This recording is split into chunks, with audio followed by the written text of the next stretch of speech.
Hey everyone, and welcome back to A Month in Review, a segment where I review albums of all kinds.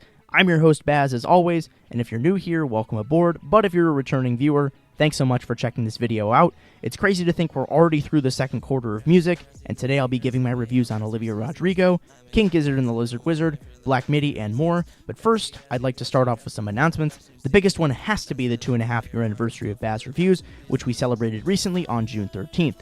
Whether you've been here since the blog or podcast days, or you just subscribed recently, I want to say thank you for your support of my content. It's crazy to think that I'm seeing a little bit more success than I have in the past, if I could even call it that. If you're new here though, please like, comment, and share this video with some friends who you know that like music, but most of all, please consider subscribing. It's absolutely free, it gets my name out there to people who haven't seen my stuff, and if you don't like what I'm making down the road, you can always unsubscribe. And as you guys always know, I have to plug some of my personal stuff, starting off with Bazz merch. I've got t-shirts, hoodies, mugs, crew necks, and stickers of all kinds. If you do end up buying something though, be sure to use that discount code BAZZ, that's B-A-Z-Z, for 25% off of your order. And feel free to tag me on Instagram or give me a follow at Bazz Reviews to share your pictures of merch with me, because I'd love to see people repping the brand whenever they can. And last but not least, if you like talking about music, if you want to connect more with me, I'd ask you to join the Bazz Reviews Discord if you want.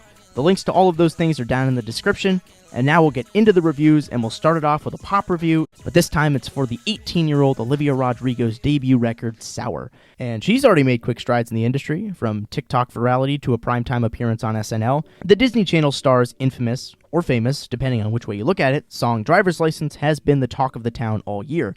I never really got into it, so I was initially dogging on the record when many people were posting about it. I will take my words back now, though, because the level of quality in Rodrigo's music really took me by surprise. The songwriting can be a bit of a one-trick pony at times, but I think she captures the emotions of being a young adult in a digital era pretty well.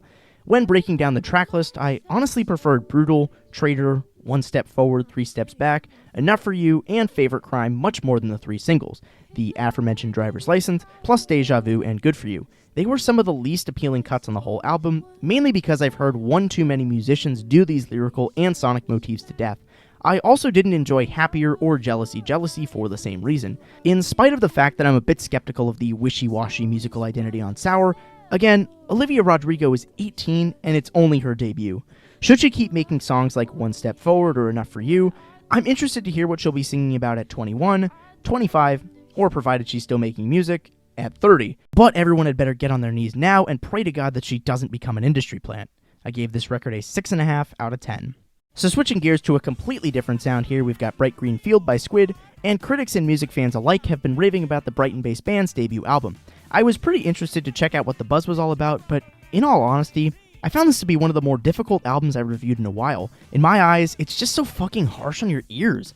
The guys in Squid tried to implement way too many ideas into these tracks rather than keeping everything sonically cohesive. It's kind of ironic considering that producer Dan Carey has overseen UK punk contemporaries like Black Midi and Fontaine's DC in the past. I think perhaps I was expecting a similar direction as those bands have taken, but I guess I was mistaken. Many of the tracks go on for way longer than they should here, which left me equally bored as I was annoyed. And that's not even touching on lead singer Ollie Judge, who has to be the most obscene part of this album. His delivery on a fair amount of cuts comes off as a painful attempt to recreate James Murphy or David Byrne, and as a fan of both LCD Soundsystem and Talking Heads, I took that a bit more to heart than someone who might not be. To find a few highlights here, I'd probably go with Narrator, Paddling, and really just the first 3 minutes of Boy Racers before it takes a hard left to become a dull ambient track. I don't really have much else to say other than this apparent buzz around this record must have just been a loud fart all along, because damn, this stunk. Yeah, I'm feeling a 4 out of 10 on this one. Next up here, we've got Ultra Pop by The Armed, and it's a shame that me being a Clevelander can no longer rag on Detroit for being as bad as this anymore. If anything, the music scene there is far superior. The city saw Dogleg become its indie savior in 2020, and now it's the noise rock group The Armed having a breakout record in 2021. Although they've been around for a little over 10 years now, the mysterious group's fourth full-length record has received accolades from the likes of Pitchfork, Pace, and Exclaim. Keep in mind that I'm not the biggest noise rock enthusiast, so to say when I loved this album, that's saying something. While it's unknown who's exactly playing on each of these songs, I think that adds a special element to the tracks at hand. Although it's stylistically all over the place like Bright Green Field, this entire rotating cast of musicians killed it. Everyone is on the same wavelength, and the pacing in these songs are great. The opening 5-track run is incredible, full of energy and never lacking in any stretch. They're supported by other jams like Average Death and Faith in Medication later on in the record. It's disappointing that the second half had a few more misses than the first, with Where Man Knows What and The Music Becomes a Skull being my least favorite of the bunch. I think if the band had cut this section out, it could have been a contender for being a 9.5 or a 10. Don't dwell on that though, because I really have nothing else but praises to sing about Ultrapop. I would definitely recommend this record to all of the noise rock neophytes out there like myself. I gave this album a 9 out of 10. So now we've got Troubled Paradise by Slayyyter, and I remember playing a couple of her songs at a party I was at once, and someone asked if it was Britney Spears. I originally laughed it off at the time, but the more I thought about it, Slayyyter feels like a nostalgia trip back to the early 2000s pop music that I grew up with. I think that's honestly why I fell in love with her 2019 debut mixtape. More fittingly, that's why I was compelled to check out her debut album that dropped a few weeks ago. After going through it a few times, I gotta say, I'm definitely a bit unhappy with what Christine Slayyyter put together. I feel bad in a way. It seems like she wanted to make something great, but her creative vision was limited by some outside force. I'm thinking it's the hyperpop community at large. Props to her for trying to carve out her own sound, but at the end of the day, there were just too many cooks in the kitchen on here. Venom, Doghouse, Cowboys, and the bizarre acoustic finale Letter all really missed the mark for me. I think it's because they had way less energy and spunk, something I felt was very present in her debut. Again, you could easily argue it was all derivative 2000s pop music, but I feel like Slayyyter nailed that pastiche so well. When she's not in that element, you see a lot more flaws starting to show. To wrap things up on a more positive note though, I definitely recommend the title track, Self-Destruct, Butterflies, Clouds, and Over This to you guys. Although Troubled Paradise was far from my personal favorite, it's still decent summer fare that's pretty accessible to non-hyperpop and hyperpop fans alike. I gave this record a 6 out of 10. And now we've got one of the most hyped up records of 2021, Butterfly 3000 by King Gizzard and the Lizard Wizard. The acclaimed Aussie rockers are back with another album, but it's not another microtonal offering as we've seen recently. When the rollout for this began, the band proclaimed that this would be a return to their early sound, but I think that was a bit misleading. See, I probably would have classified Butterfly 3000 more as psychedelic pop. It reminded me a lot of the stuff on their lesser known work like Oddments or Gumboot Soup, but with a much higher production value. And the fact that they probably listened to MGMT's Little Dark Age a couple dozen times before making this. Overall, I saw their efforts into a somewhat new territory as decent, but sonically it didn't resonate too heavily with me. It's cohesive, everything works on the surface, but I think the reason I'm a bit more divided on this is because I wasn't a fan of the aforementioned Oddments or Gumboot Soup. Many tracks were missing something for me to really be blown away. I thought Yours, Dreams, Interior People, and Black Hot Soup were the standouts here, but that's all I really have to say on the positive side of things.